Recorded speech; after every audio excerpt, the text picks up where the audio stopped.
안녕하세요. 오늘도 리코쌤입니다. 여러분과 함께 영어 공부를 할 수 있어서 기쁩니다. 자, 저번에 제가 영어를 어떻게 하면 유창하게 배울 수 있는가라는 그런 질문에 대해서 같이 얘기를 나눠봤는데요. 저번 영상을 못 보셨으면 꼭 보시고 오시기를 바랍니다. 저번에 얘기했던 것은 바로 영어를 유창하게, 빨리빨리, 완벽하게 배울 수 있는 방법이라는 것은 없다는 것을 제가 제 의견을 여러분께 전해드렸는데요. 하지만 그렇다고 해서 여러분이 영어를 배우시는 데 있어서 포기를 하시거나 절망적으로 생각하셔야 되는 것은 아니라고 제가 말씀드렸죠. 그래서 빨리빨리 유창하게 완벽하게는 아니지만 효과적으로 잘 그리고 현실적으로 영어를 배울 수 있는 방법에 대해서 말씀을 드렸었는데 그게 바로 Situational English Learning, 상황별 영어라고 제가 말씀을 드렸습니다. 여러분이 예전에 학교 다니실 때 지금도 다니고 있는 학생이 있을 수도 있겠지만 학교에서 영어를 공부했을 때 이런 식으로 공부를 했던 사람들이 많이 있었을 거예요. 영어 단어 리스트를 가지고 그 리스트에 있는 단어들을 외우는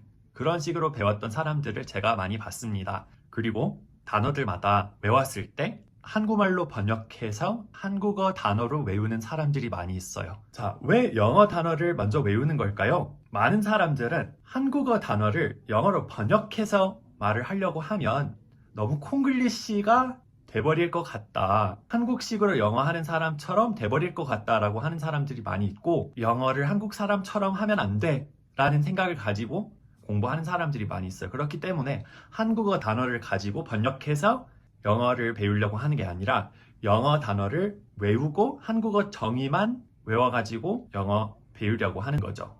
단어도 그렇게 하지만 표현까지 그렇게 많이들 하고 있습니다. 제가 여기서 여러분께 드리고 싶은 말씀은 그렇게 영어 단어를 가지고 외우는 방식은 잘못됐다라고 하지는 않지만 대신 제일 효과적이지 않다. 제일 현실적인 영어를 배우는 데 있어서 효과적인 방법은 아니다 라고 제가 말씀을 드리고 싶은 겁니다. 그렇게 해왔어도 괜찮고 안 한 것보다 나아요. 하지만 지금부터 또 다른 방법에 대해서 고려해 보시는 것도 나쁘지 않을 것 같다라고 제가 말씀을 드리는 거죠.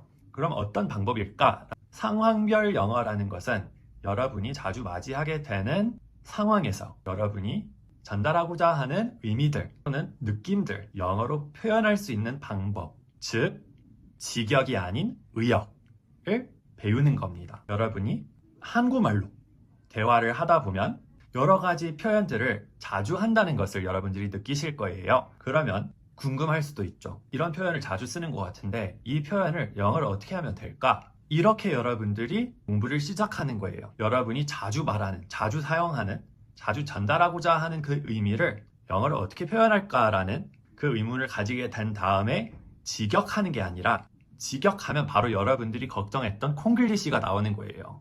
그래서 직역이 아닌 의역을 여러분들이 찾아보는 거예요. 그래서 항상 누군가가 내가 어떻게 하면 영어를 잘할 수 있을까라고 그랬을 때 제가 어떻게 말했냐면은 질문부터가 잘 못됐어.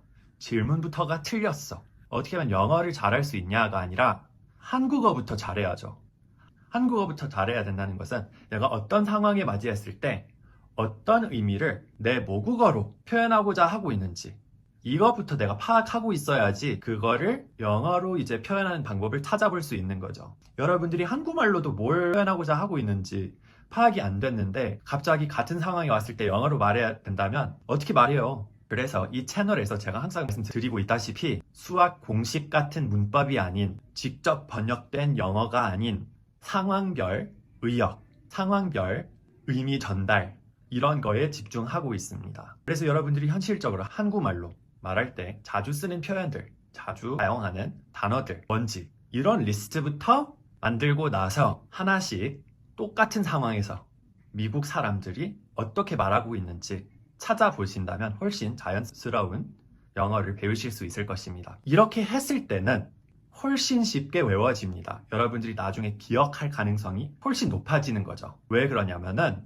우리 뇌에서 언어 기능을 담당하는 뇌의 부위들은 정말 확정된 역할을 하고 있어요. 그 역할은 의미 전달이거든요.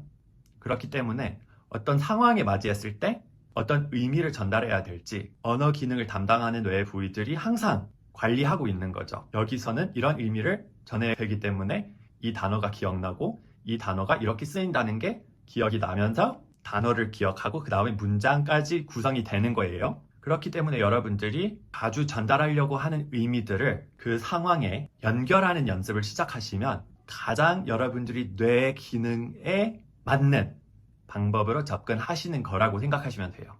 단어 리스트를 외우는 거는 언어 기능과 상관이 없는 행동이에요. 그래서 기억이 안 나. 왜냐하면 그 상황에 맞이했을 때 뇌에서 여기서는 영어가 필요하다.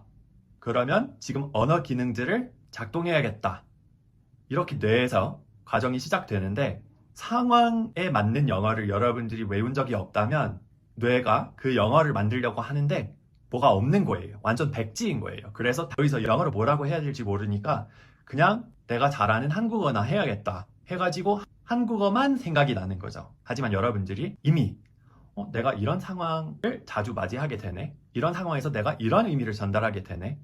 이런 의미를 영어로 전달하려면 이렇게 할 수 있네. 라는 거를 이미 연습을 했고 그 상황이 와버렸을 때 여러분 뇌 속에서 그 과정이 정말 쉽게 한 조각 한 조각 이렇게 맞는 구석에 들어가면서 진행이 되는 거거든요. 그렇기 때문에 언어는 의미 전달, 의미는 상황에 맞게 이렇게 여러분들이 언어 공부를 생각하시면 될 것 같습니다. 자, 다음 파트에서는 미국 사람들이 자연스럽게 사용하는 그 표현들을 어떻게 찾을 수 있는지에 대해서 말씀드리려고 합니다.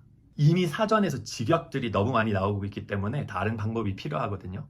다음 시간에 다뤄보도록 하겠습니다. 여러분 구독, 좋아요 꼭 해주시면 감사하겠습니다. 오늘도 좋은 하루 보내주세요.